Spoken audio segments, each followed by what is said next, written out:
Hey, it's Keith from Outlaw Speed Shop, and this is my Z28 build. This is a Hot Wheels casting. It's a pretty cool casting. If you follow my videos, I kind of started this on my last video, which was the Ecto Hearse Part 2. So essentially what I want to do is just give this a little bit better of a stance and not spend a ton of time custom making a chassis. So obviously I already drilled it apart, so I'm just prying, which pretty much presents all the different pieces, parts that you have.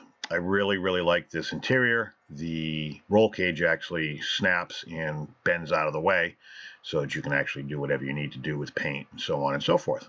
But that's pretty much it.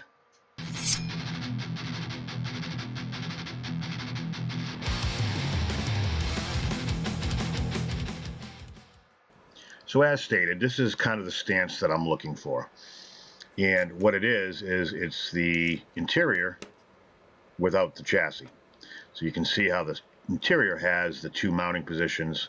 They pretty much just hold the axles down, which is pointless because they snap in anyways, but that pretty much covers the channel.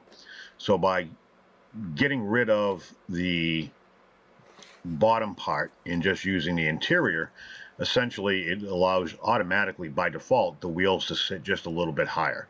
And if you want, you can actually, like I did, groove into the interior, those little grooves, and the higher you go, the lower the car will sit. But I still want to keep some of this chassis. So essentially what I want to do is I want to keep the back half, or not even a half, the back third. So I'm cutting it right after the hole for the post. And then I want to keep the part that sits underneath the interior itself, the seats, back seats, so on and so forth. So I'm doing the same in the front. I'm cutting it just beyond the mounting hole for the post and then just trimming it again so that essentially the only part that'll really be exposed when it's all said and done is just the actual mounting place where the wheels go. So after stripping the car, you can kind of see where I'm heading. You see how the wheels connect. Right now I'm going to end up using axle tubes, but I'm just kind of pre-fitting with the wheels that I plan on using. So you can see I don't even have to drill this thing as far as tapping the holes because those things snap right in there perfectly. So trying to find the right, obviously these axles are way too long. So trying to find the right stance, if you watch any of my videos, to me that's what it's all about. And sometimes it's not as easy as you would think. So here you can see I want to go a little bit lower on the back end, so I have to raise the mounting position of what's soon to be the axle tube. That's why I'm fitting it with the 1/16 KNS brass tubing that I plan on using. Part number 5125 for those interested. So obviously I've got to get the width a little bit wider than stock, and then I can play around with the height and see what else I'm going to have to screw around with. Because when you start lowering or raising the wheels up into the wheel wells, you have other issues.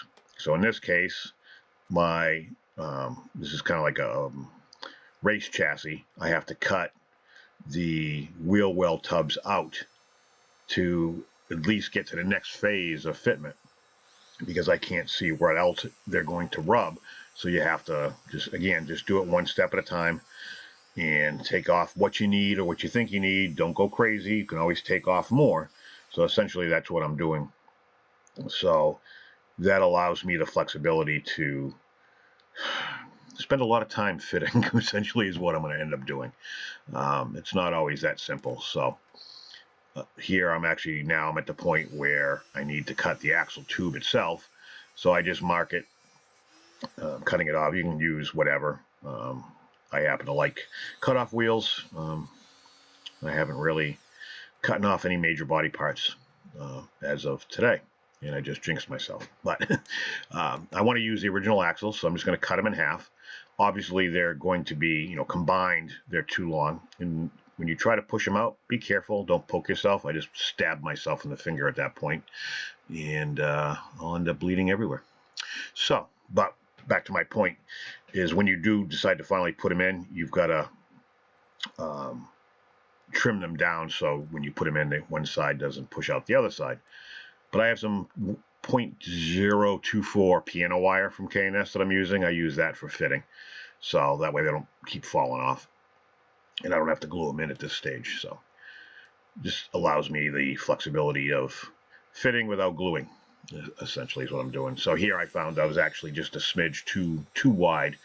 I want those wheels tucked in about as close as I can possibly get them to where I trim the wheel wells out, and just give me, certain cars have obviously certain shapes. So depending upon what you're dealing with, sometimes you can get away with it. But the way the Camaro Z28s are, the rear fenders doesn't give you a lot of room. So I've got my deburring tool. I'm going to just kind of grind away and I'd probably spend maybe 10-15 minutes on this, so I know the video doesn't do it justice. Just slowly grinding. I don't want to take out too much.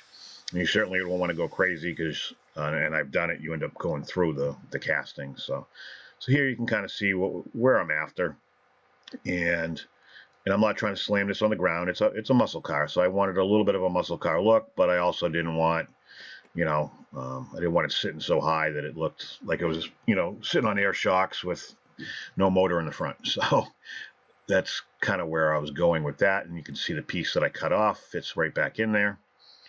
So after polishing it and cleaning it and getting all the residue from the citrus strip off, I'm going to try this Microsurfacer 1000. It's got Japanese symbols on it, so it must be good. So actually it is. It worked out really good. I got that at Hobby Lobby. And I get this garnet red paint from Splash. It's got a little bit of metallic in it, and it's really, really sharp. Splash paints are a base coat system, so you pretty much just shake up the bottle and put it in your airbrush, and you spray it on. That's it. That's all you got to do. No mixing, no nothing. Just shake well.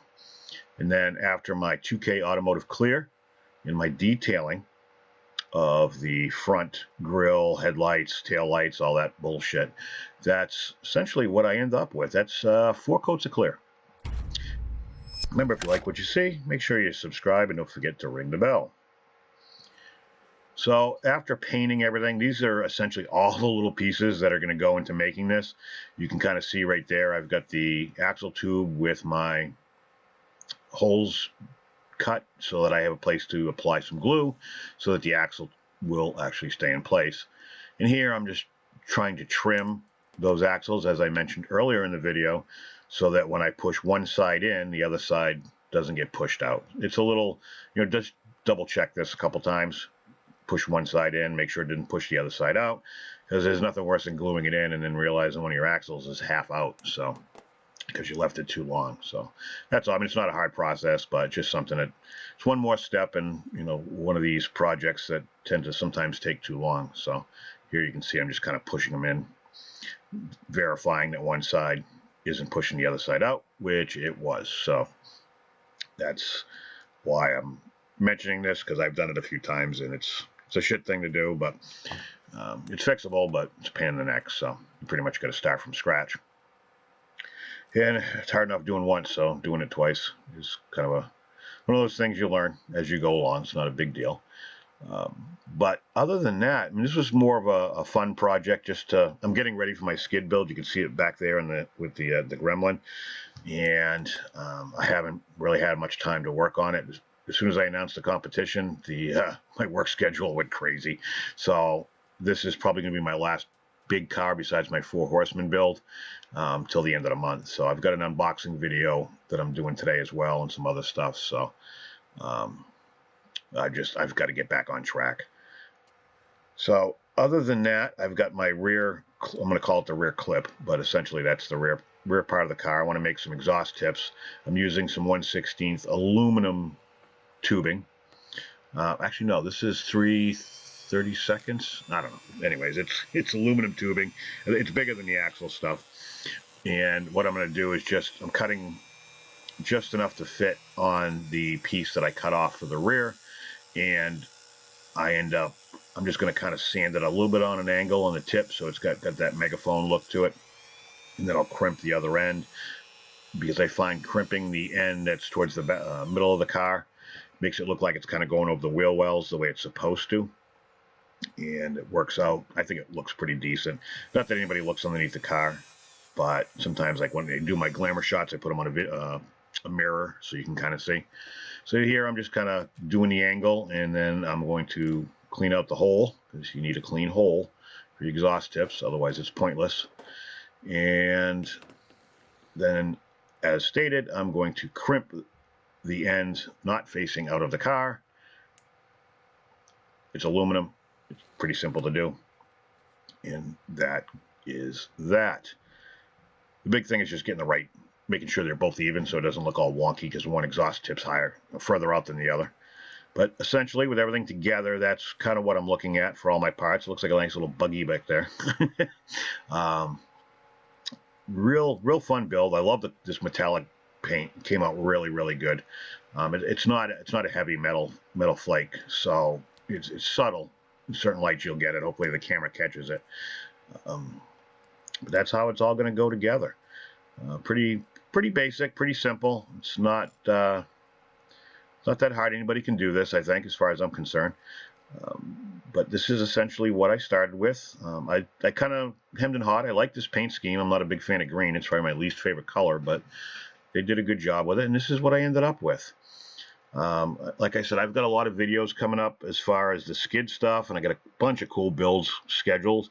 My problem right now is, again, getting this skid competition off the ground and getting my project for it done, and then I'll get back to normal. But make sure you guys watch all the clips here and the glamour shots at the end. Thank you for watching.